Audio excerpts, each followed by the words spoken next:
Today we're going to talk about complex numbers. Complex numbers occur when there is a negative number is located under a square root. A complex number occurs that involves an imaginary number. Imaginary number is designated by the letter I, and it's in the form of a plus bi. A being the real part of the answer, and I being the imaginary part. Okay, so I'm going to start off with the fact that there are only 4 values in imaginary numbers. These are the 4 values. I is equal to the square root of -1. So every time we see the square root of -1, we put in an I. I squared is equal to -1. So every time we see an I squared, we put in a -1. Not the other way around. I don't see a -1 and put an I squared in all the time. Every time I see an I cubed, I put in a -I. And every time I see an I to the 4th, I put in a 1.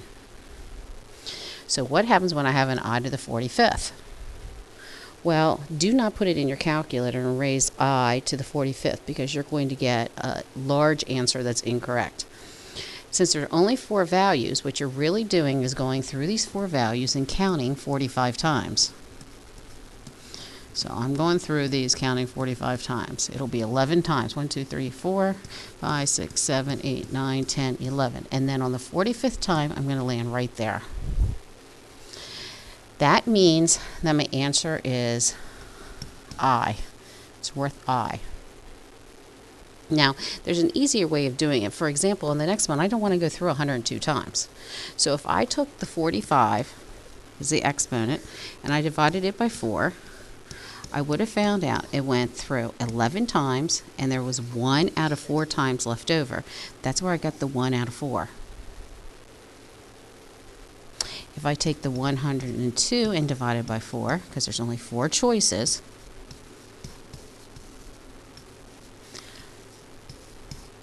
I have 2 out of 4 chances left over, or 1/2, so my answer is going to be I squared, or -1. If I take 27 and divide it by 4, I get 6, 24, 3 left over, 1, 2, 3. It'll be I cubed, or -I. And if I take 16 and divide it by 4, I get 16. I go down 4 times, no left over, so I'm left right here, which is I to the 4th, or 1. So that's the way you figure out how many i's are, what the I value is to an exponent. You go through the 4 I values and determine where it would fall. But the 2 that we worry about the most and use the most are the top 2. And they're the ones that we're going to be using the most in the lesson. Not that we don't ever need to use I cubed or I to the 4th, but it's more likely we're going to use the first 2. Like the next one. Square root of 16 is 4, but the square root of -16 makes an error in my calculator. That's because there is a negative under the square root, I can replace that negative with an I. Now if I do the square root of 16, it's 4.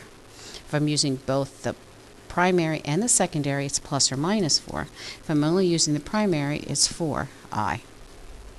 We're going to worry just about the primary for right this second. Okay. So I take out the negative I. Square root of 3 I can't do anything with. So I square root of 3. You can write the square root of 3I. 18 breaks into 2 and 9, 3 and 3. I pull out the I pull out a 3.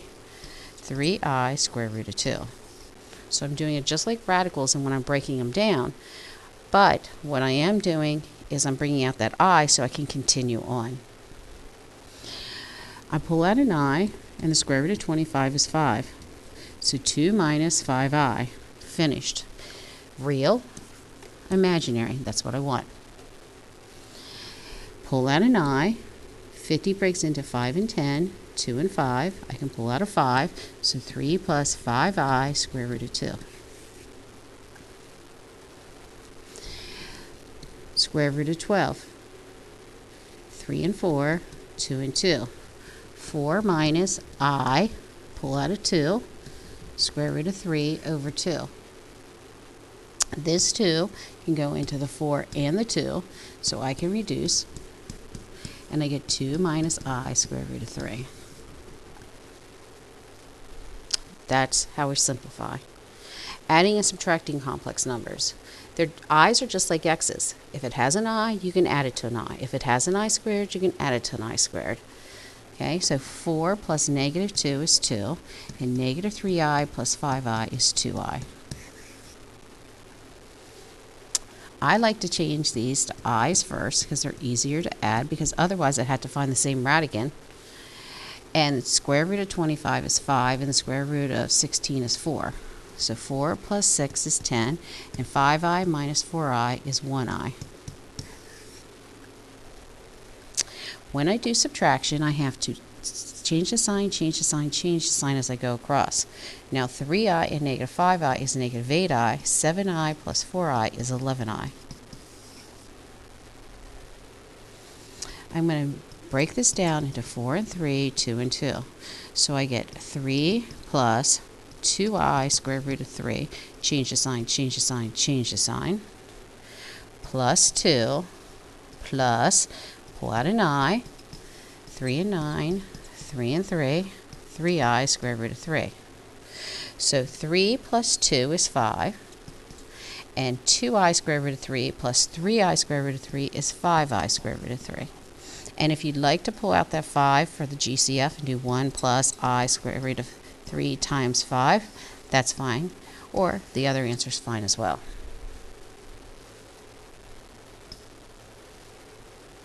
Now multiplying complex numbers. You multiply them just like you multiply an x. So an I times an I is an I squared. So we're going to distribute. We get 12i minus 24i squared. But remember, I squared is the same thing as negative 1. So what we end up having to do is take the negative 24 times the negative 1 makes positive 24. Or another way to think about it is the I squared will change the sign of the coefficient in front of it. So if it's negative, it'll become positive. So 12i plus 24. Now remember, I want real, then imaginary. FOIL. Negative 6 plus 2i plus 12i minus 4i squared. I squared means negative. It was negative, it becomes positive. So negative 6 plus 4 is negative 2 plus 14i. Distribute, or FOIL. Negative 8 plus 4i plus 20i minus 10i squared. I squared is negative 1. Negative 10 times negative 1 is positive 10. So 2 plus 24i.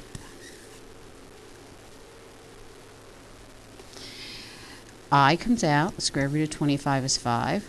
I comes out, the square root of 4 is 2. 10 times 2 is, 5 times 2 is 10. I squared. I squared is negative 1. 10 times negative 1 is negative 10. I comes out, the square root of 16 is 4. I comes out, the square root of 4 is 2. FOIL. 2 minus 4i plus 4i minus 8i squared. I squared is negative 1. Negative 1 times negative 8 is positive 8.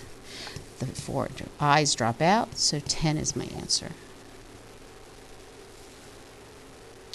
Square root of negative 36 is 6i.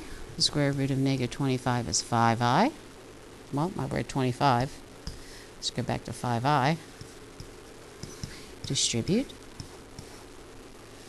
8 minus 10i plus 24i minus 30i squared. I squared is negative 1. Negative 30 times negative 1 is positive 30.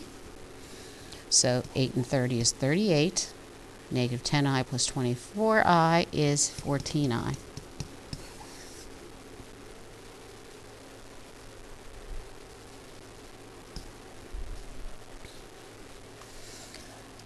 Now, these are called conjugates. We talked about this earlier. Anytime you have a binomial and they look exactly the same except one is a plus, one is a minus, they're conjugates.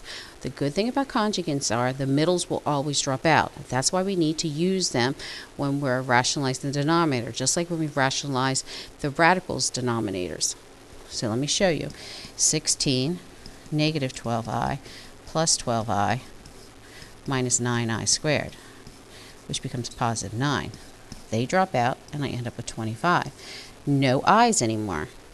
So we have to multiply by the conjugate of the denominator to make sure that we get rid of the i's in the denominator. There are no i's allowed to be left in the denominator, just like there are no radicals allowed to be left in the denominator. So let's multiply 5 minus 3i, because the conjugate of 3 plus I is 5 minus 3i. The top, when I FOIL it, is negative 15 plus 9i plus 5i minus 3i squared. And the bottom, remember, the middles are going to drop out. So I have 5 times 5 is 25, and 3i times negative 3i is negative 9i squared, which becomes 9. This negative 3i squared becomes 3. So let's clean it up. Negative 15 plus 3 is negative 12. 9i plus 5i is 14i. 25 minus 9 is 16.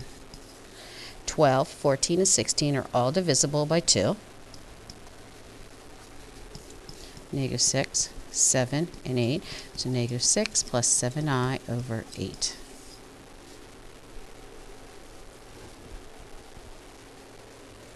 Okay, so now what if I don't have a binomial on the bottom and I need a conjugate? Well, all I really need is one more I, because if I multiply 2i by I get 2i squared, and the I squares turn to negative 1. But most people are probably going to look at this and say the conjugate is 2i. So I'm going to do it as a 2i, and then I'm going to do it as a 9. I'm going to show you there's really no difference. It's just you have to reduce.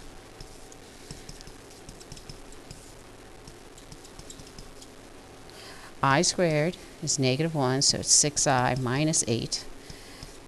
I squared is negative 1, so it's negative 4. They're all divisible by negative 2. So I get negative 3i plus 4 over 2. Let's rearrange it. 4 minus 3i over 2. Now watch if I did it by I instead. If I multiplied only by I, it would have got 3i plus 4i squared over 2i squared. Negative 4, negative 2. Reduced by negative 1, so I got 4 minus 3i over 2. And then some people see this and they want to put in negatives here. It makes no difference. It's still going to come out the same answer. So as long as you're close when you multiply and you get rid of that I on the bottom, the reduction will take place and you can get the answer. Now it's your turn to practice.